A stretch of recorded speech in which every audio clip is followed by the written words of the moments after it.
আমরা তরিকা দিতে পারতাম না? আমরা দুই ভাইটাই না কেন দেই না কেন? প্রয়োজন নাই, হুকুমও নাই, হুকুম আল্লাহ, কিন্তু লিফটটা হইতেছে আল্লাহর বন্ধুগণ। এবং সেই লিফট হইতে গেলে বহুত কিছু তাকে মুসরায় মুসরায় আগুনে পুরাইয়া বহুভাবে তাকে তৈরি করা হয় যাতে করে সিরা না পড়ে। আপনি যাবেন, আপনি পুরেন, আপনিও লিফট হইতে পারবেন যদি আল্লাহ কবুল করে। কিন্তু প্রথম দরজায় কবুল হইতে হবে আপন মুর্শিদের কদমে।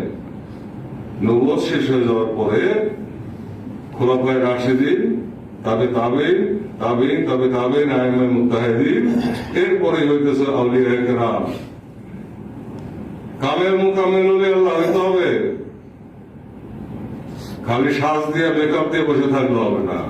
কামেল মুকাম্মেল হলে হইতে হবে।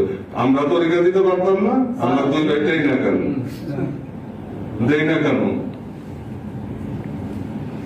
প্রয়োজন নাই, হুকুমও নাই, হুকুমও নাই। যখন কেবলাজানের ফাঁক হইল, যখন বড় হুজুর ছোট হুজুর সালামুল্লাহ সালাউদ্দিন শাহ মরহুম, আমার অত্যন্ত প্রাণের প্রাণপ্রিয় একজন ভাই, যখন বলেন এখন তারা বড় হুজুর ছোট হুজুর পড়বো, তখন নিয়ে খুব গুসা হয়ে গেছিলেন যে আমাদেরকে ভাই জানিয়ে বলবেন যিনি আছেন তাকে জোর করে স্মরণ কেন?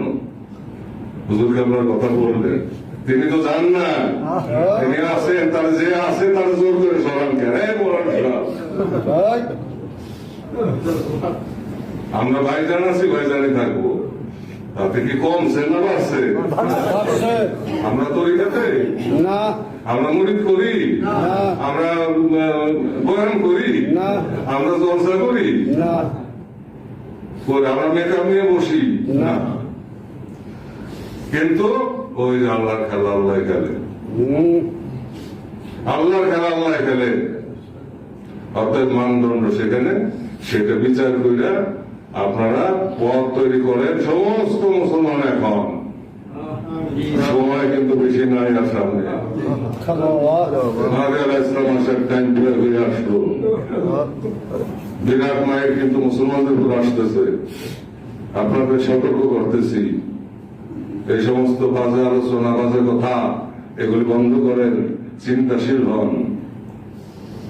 এই জবান এমনই একটি জিনিস যেটা বললে, যেটা দিয়ে আগুন ধরাই দেওয়া যায় দুনিয়াতে।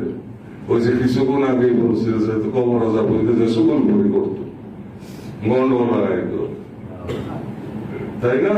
এটা জবান অত্যন্ত গুরুত্বপূর্ণ একটি জিনিস, আল্লাহর দান। এই জবানের মাধ্যমে আবার দুনিয়ার মানুষে পাগল করা যায়, কান দেওয়ার মজা, কান আকুল হয়। তাই বন্ধন কখন আসবে? যখন আমি কানবো তখন সবাই কানবে।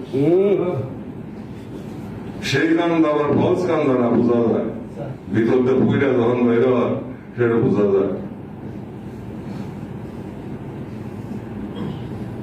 সেই প্রেমের কান্না।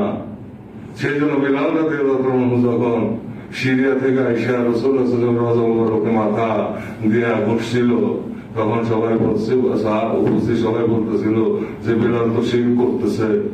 তখন হযরত ফারুক আযম, হযরত ওমর রাদিয়াল্লাহু আনহু, তিনি বলছিলেন ওকে বাধা দিও না।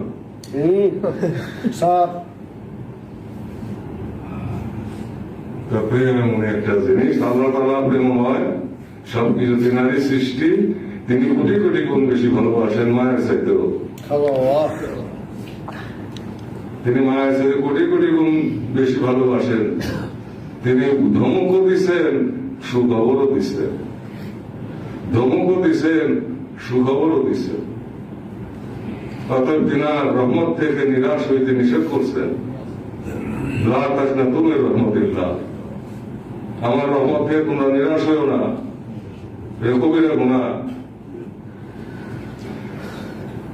এই কারণে মহব্বতের জগতে এসে দুনিয়া ত্যাগী না হওয়া পর্যন্ত, দুনিয়া শাস্ত্রা কাটা, এটার থেকে উঠে না আসা পর্যন্ত ইসলামের খেদমত করা বড়ই কঠিন, মুসলিম জাহানকে রক্ষা করা কঠিন। তবে রক্ষা পাবে, এতে কোনো সন্দেহ নাই। মালিক শেষ জয়, শেষ শাসী মুসলমানরাই আসবে ইনশাল্লাহ। আমার দয়া অর্থাৎ আল্লাহর শক্তি। মালিক খাওয়া